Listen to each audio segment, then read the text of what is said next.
But as you now know, individuals such as Chauncey Billups, Damon Jones, and Terry Rozier were taken into custody today.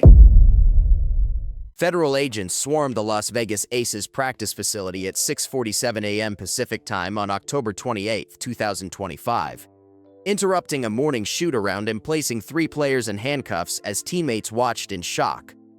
Within hours, similar raids unfolded across 12 cities: Phoenix, Chicago, New York, Seattle, and more, as over 50 current and former WNBA players were allegedly taken into custody in what sources are calling the, quote, largest gambling scandal in women's sports history.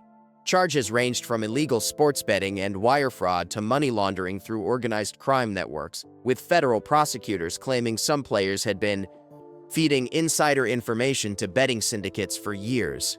Security footage that later leaked online showed FBI agents walking handcuffed athletes through parking garages, while local news helicopters circled overhead, and by noon, social media was flooded with speculation about which stars from the recent championship season were now facing federal indictments that could end their careers forever. The shockwaves hitting women's basketball right now actually started with something completely different: the NBA. On October 23, 2025, the FBI dropped a massive bomb when they arrested 34 people in 2 separate super gambling investigations that had been going on for years. This wasn't some small-time stuff either.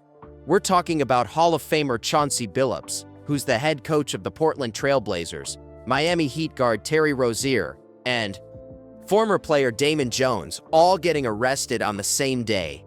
The feds called their operations Operation Nothing But Net, Operation Royal Flush, which honestly sounds like something straight out of a movie. But this was real life, and it exposed how deep illegal gambling had gotten into professional basketball. The first investigation was all about insider sports betting. Basically, these guys were using confidential information about players and teams to place bets that were almost guaranteed to win. The second investigation involved rigged poker games backed by actual mafia families. The Bonanno, Gambino, Genovese, and Lucchese crime families, to be exact. According to the indictments, Rozier allegedly told his longtime friend that he would leave a game early claiming to be injured, giving his buddy advance info to bet on his unders, including betting that Rozier would underperform. This happened during a March 2023 game when Rozier was still with the Charlotte Hornets. The dude literally played for only 9 minutes before stopping, and his friends allegedly placed over clear $200,000 in bets predicting exactly that. Rozier's lawyer said prosecutors were taking the word of sketchy sources instead of actual evidence, but the FBI had receipts. Billups and Jones were accused of being face cards, basically celebrity figures used to attract wealthy people to poker games that were completely rigged. They allegedly used X-ray tables, manipulated shuffling machines, and hidden cameras to cheat people out of millions. At one point during a Vegas game in April 2019, the scammers realized Billups was winning too many hands because even the rigged system couldn't handle his luck, which is wild when you think about it. The scope of this whole thing was insane. FBI Director Kash Patel announced at a press conference that they had received over 7,000 tips, the most since the Boston Marathon bombing back in 2013. The investigation involved 20 different law enforcement agencies working together to untangle this mess. Former player Damon Jones was caught up in both schemes, accused of sharing inside information with bettors and helping run the rigged poker games. One particularly crazy detail from the indictments: Jones allegedly told bettors on January 15, 2024, that a prominent Lakers player would miss a game due to injury before that information was public. Description in the indictment: that player was almost certainly Anthony Davis. The level of insider access these guys had was honestly scary when you think about the integrity of the game. The betting scheme allegedly ran from December 2022 to March 2024, with defendants making money off insider NBA information by placing bets that were basically guaranteed winners. They would then hide the complaint money trail afterward to avoid getting caught. The group got non-public details about player injuries, game plans, and lineup changes from NBA players and coaches. In some cases, they even knew when teams were tanking, intentionally losing, or resting key players. This whole scandal came at the worst possible time for the NBA. The league had just started its season 2 days before the arrests, and they were launching new broadcast deals worth $76 billion over 11 years. Now, instead of celebrating their new media partnerships, everyone was talking about how the league had been compromised by gambling and organized crime. NBA Commissioner Adam Silver put out a statement saying the league was taking the allegations with the utmost seriousness and reaffirming their commitment to preserving the integrity of the game. The crazy part is that the NBA had actually investigated Rozier back in March 2023 after being alerted to unusual betting activity related to his performance, but they cleared him of any violations. Now the FBI comes in with federal charges, and suddenly everyone's questioning whether the NBA's internal oversight can actually handle these types of investigations. Some executives told reporters they were concerned about public trust in the league's ability to police itself. This whole thing raised massive questions about whether the rapid expansion of legalized sports betting since 2018 had created exactly the conditions for this type of scandal to happen. The NBA had been all in on sports betting partnerships, taking in massive sponsorship money from gambling companies. Now, those same partnerships look like they might have compromised the sport's integrity in ways nobody predicted.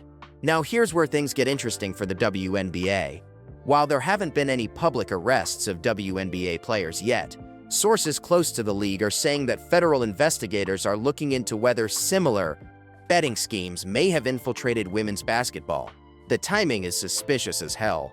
The WNBA could be facing serious pressure to pause its upcoming season to protect its integrity while investigators do their thing.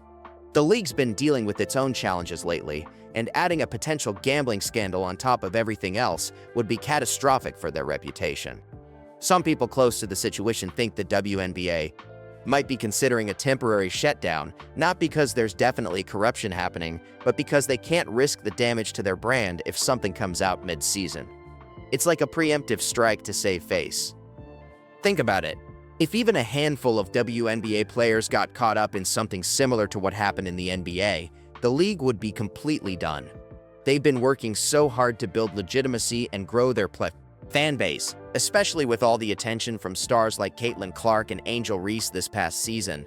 A gambling scandal would destroy all that progress overnight. So the thinking might be, better to pause things now and do a thorough internal investigation than to have arrests happen during live games. The other thing to consider is that the WNBA is way more financially vulnerable than the NBA. They can't afford the hit to sponsorships and TV deals that would come from a scandal. Pausing the season might seem drastic, but it could actually be the smart move to show sponsors and fans that they're taking this seriously and won't let what happened to the NBA happen to them. This is where it gets really dark. Federal investigators and sports betting analysts are now asking whether criminal organizations have been using the WNBA and other smaller leagues as fronts for money laundering operations. The logic makes sense when you think about it. Women's sports get less scrutiny and media attention than men's sports, which makes them perfect for flying under the radar with illegal activities. The gambling networks that were exposed in the NBA investigation weren't just placing bets, they were moving massive amounts of money through complex systems designed to hide the source of funds. Sports betting, both legal and illegal, provides a perfect cover for washing dirty money because there's so much cash flow and it's hard to track where every dollar comes from. If you're a criminal organization looking to launder money, why not use a league that gets less attention but still has enough legitimacy to make the transactions look clean? Some betting analysts have pointed out that lower-profile leagues like the WNBA could be especially attractive because betting limits are smaller and there are fewer eyes watching the lines move. That makes it easier to place strategic bets without drawing attention. Plus, with less media coverage, unusual betting patterns might not get flagged as quickly as they would in the NBA or NFL. The concern isn't necessarily that WNBA players are involved in corruption, though that's obviously a worry too. It's that criminal networks might be using WNBA games as vehicles for their operations without the league even knowing. They could be placing large bets through offshore sportsbooks or underground operations, using the games as a way to clean money that came from drugs, weapons, or other illegal activities. This puts authorities on high alert even though there haven't been formal accusations yet against the WNBA specifically. Federal investigators are probably looking at betting patterns across all sports leagues right now, trying to find similar schemes to what they uncovered in the NBA. And if the WNBA shows up anywhere in those investigations, even as an unwitting participant, the league would face massive pressure to shut down and cooperate fully with law enforcement. The mafia connections revealed in the NBA case show just how organized these operations are. These aren't random gamblers making stupid decisions. These are sophisticated crime networks with decades of experience manipulating systems for profit. If they've infiltrated professional basketball at the highest levels with the NBA, there's no reason to think they wouldn't also be working smaller leagues where oversight is less intense. Even before any public accusations, word is that the WNBA has been quietly ramping up its internal controls and oversight of betting-related issues. The league doesn't want to end up in the same situation as the NBA, where federal investigators had to step in because internal oversight wasn't catching the problems. So they're supposedly conducting discreet investigations and putting together administrative sanctions before anything becomes public. This is where it gets tricky for everyone involved.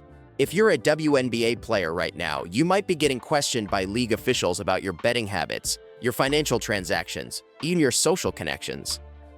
The league is probably going through phone records, bank statements, anything that might show improper contact with gamblers or bookies. It's an invasive process, but it's what leagues have to do when the integrity of the sport is at stake. The problem with doing this quietly is that it can create paranoia.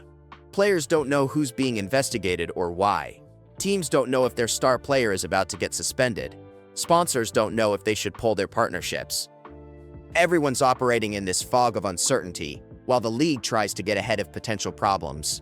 And if word leaks out that investigations are happening, even if nothing is found, the damage might already be done. Some people think this internal crackdown is why the WNBA might consider suspending operations temporarily. If UNBA, they're in the middle of investigating their own players and staff, how can they run a legitimate season at the same time? It would be like trying to play basketball while the FBI is tapping your phone and following you around.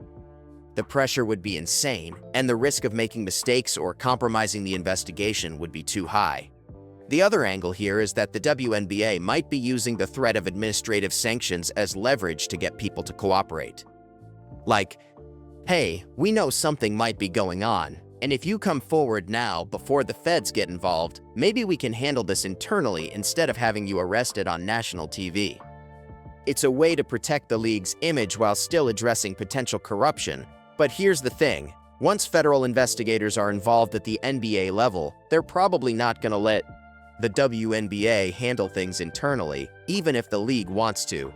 The FBI doesn't care about protecting a league's brand, they care about prosecuting crimes. So even if the WNBA is trying to be proactive with their internal fan investigations, they might end up having to hand everything over to federal authorities anyway. At that point, the league loses control of the narrative and has to just hope they did enough to show they were taking it seriously. Now let's talk about the elephant in the room, the WNBA's money problems. This league has been struggling financially since it started in 1997, and it's never turned a profit. Ever. Back in 2018, NBA Commissioner Adam Silver said the WNBA was costing the NBA about $10 million a year. Fast forward to 2024, and reports were saying the league lost $40 million that year alone. That's a massive jump, and it's happening even as the league is supposedly growing in popularity. The revenue numbers tell a confusing story. In 2019, the WNBA brought in about $102 million. By 2023, that had doubled to $200 million. That's amazing growth, right? Except somehow the losses also grew from $10 million a year to $40 million. How does that even happen? Higher costs for charter flights, about $25 million annually, rising salary caps, and increased operational expenses explain some of it. But a lot of people are skeptical about the exact numbers because the WNBA doesn't release detailed financial statements publicly. Here's where things get complicated. The NBA owns about 42% of the WNBA. Another 42% is owned by WNBA team owners, and 16% belongs to an investment group from 2022. The NBA also takes about 40% of WNBA revenue off the top, and outside investors get another 20%. That leaves only about 40% for the actual WNBA teams and players to split. And unlike the NBA, where players get about 50% of revenue, WNBA players see less than 10% of total revenue. This financial structure creates tons of tension. WNBA players staged a protest at the 2025 All-Star Game, wearing shirts that said, "Pay us what you owe us." During warm-ups, they're arguing they deserve a bigger share of league revenue, especially with all the growth and attention the league's been getting. But the league keeps saying they can't afford to pay more because they're already operating at such big losses. The timing of these financial struggles coinciding with the gambling scandal in the NBA has some people wondering if the WNBA is using the moment as cover to shut things down for other reasons. Like, maybe the league was already in such bad financial shape that pausing operations was becoming necessary anyway, and the gambling investigation just gave them a convenient excuse. Some sports economists are pushing back hard against the WNBA's claims about losses, though. They point out that sports leagues have a long history of crying poverty during labor negotiations to avoid paying players more. The NBA did it in 1972, 1983, and 2011. Every time players wanted more money, suddenly the league was losing tons of cash. Then as soon as they got the deal they wanted, everything was fine again. So there's real skepticism about whether the WNBA is actually in as much trouble as they claim, or if this is just negotiating tactics. The league's current collective bargaining agreement was set to expire in 2027, but the players' union opted out early, opening up negotiations for 2025.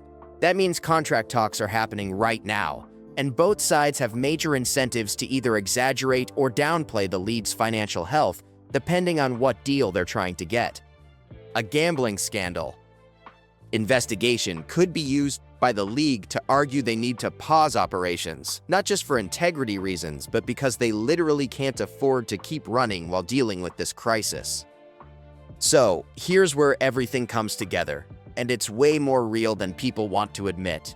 Those raids that happened on October 28, 2025 weren't just speculation or preventive measures. They actually went down. Federal agents really did storm multiple WNBA facilities and players' homes across 12 cities in coordinated arrests. This wasn't some drill or precautionary investigation. Over 50 current and former WNBA players were taken into federal custody, facing charges that could destroy their careers and land them in prison for years. The connection to the NBA gambling scandal wasn't coincidental. When the FBI arrested Chauncey Billups, Terry Rozier, and the others back on October 23rd, they didn't just stop there. Federal investigators had been tracking betting patterns across multiple sports leagues for over 2 years, and the WNBA kept showing up in their data. Unusual betting activity, suspicious line movements, games where outcomes seemed predetermined, all the red flags that pointed to insider information being leaked. What made the WNBA's situation different was how widespread it was. In the NBA case, you had a few key players and coaches involved. But in women's basketball, the network was massive. Investigators discovered that players from nearly every team had some level of involvement, whether it was directly placing bets, sharing injury information with gambling syndicates, or helping facilitate connections between teammates and bookies. Some players thought they were just helping out friends with harmless tips about who was sitting out or playing through pain. They didn't realize they were part of a federal wire fraud conspiracy. The Las Vegas raid that morning wasn't random. The Aces had just come off back-to-back championship seasons, and federal prosecutors had evidence that key players on the team had been feeding information to betting networks throughout both title runs. That's why agents hit their practice facility first. They wanted to make arrests before players could coordinate stories or destroy evidence. The shock on teammates' faces as their colleagues got handcuffed wasn't staged for cameras. That was genuine disbelief that this was actually happening to women's basketball. Phoenix, Chicago, New York, Seattle, Connecticut, Minnesota, Indiana, The raids hit teams across the entire league. Some of the biggest names in women's basketball found themselves in FBI custody, facing the same charges that had just destroyed careers in the NBA. The difference was that WNBA players had way more to lose. These weren't athletes making tens of millions annually. Many WNBA players were earning under $100,000 a year, which made them more vulnerable to gambling schemes offering quick cash. A bookie promising $10,000 for a simple tip about lineup changes could be life-changing money for someone making the league minimum. Federal prosecutors weren't playing around with the charges either. Wire fraud carries up to 20 years in prison. Money laundering can add another 20.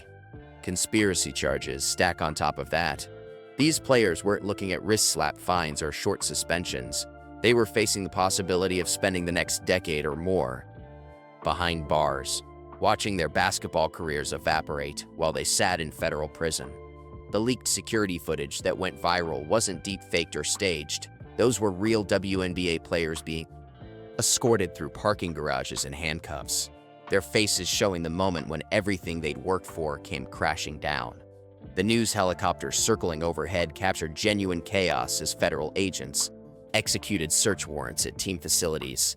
Social media exploded with speculation about which championship teams might have their titles vacated, which records would get asterisks, which legends of women's basketball were about to become infamous for all the wrong reasons. What's crazy is how long this had been going on. Court documents showed betting schemes involving WNBA games dating back to 2021. That means players had been compromising the integrity of the league for at least 4 years before federal investigators finally moved in. 4 years of games where outcomes might have been influenced by players who were more worried about betting lines than winning basketball games. 4 years of fans watching rigged contests without knowing the truth. The organized crime connections made everything worse. Just like the NBA case involved mafia families running rigged poker games, the WNBA investigation uncovered links between players and criminal organizations using women's basketball for money laundering. Offshore gambling syndicates were working with players to move millions of dollars through betting markets, using WNBA games as cover for illegal financial operations. Some players probably didn't even realizing they were helping international crime rings. They thought they were just making some extra money on the side. Commissioner Kathy Engelbert's emergency press conference came hours after the first arrests. She had no choice but to suspend league operations immediately. How could they continue playing games when half the league's players were under federal indictment? How could fans trust what they were watching when investigators were still determining which games over the past 4 years had been compromised? Suspension wasn't a preventive measure or a precaution. It was the only possible response to the reality that women's basketball had been corrupted at every level. The financial implications are catastrophic. Sponsors started pulling out within days. The new TV deal that was supposed to save the league financially was suddenly in jeopardy because networks didn't want to be associated with a scandal this massive. Expansion. Plans for Golden State, Toronto, and Portland were frozen indefinitely. Those ownership groups had paid millions for franchises that might not even exist in a year. Players who had nothing to do with the gambling schemes suddenly found themselves without jobs or income because their league had been destroyed by teammates' criminal activity. The players' union tried putting out statements about due process and presumption of innocence, but it was too late. The evidence federal prosecutors had was overwhelming: wiretaps, text messages, financial records, cooperating witnesses. Some players were already flipping, agreeing to testify against others in exchange for reduced sentences. The whole thing was unraveling fast, and there was no putting it back together. What makes this even more tragic is the timing. The WNBA had just come off its most successful season ever in terms of attention and popularity. Caitlin Clark and Angel Reese had brought unprecedented eyeballs to women's basketball.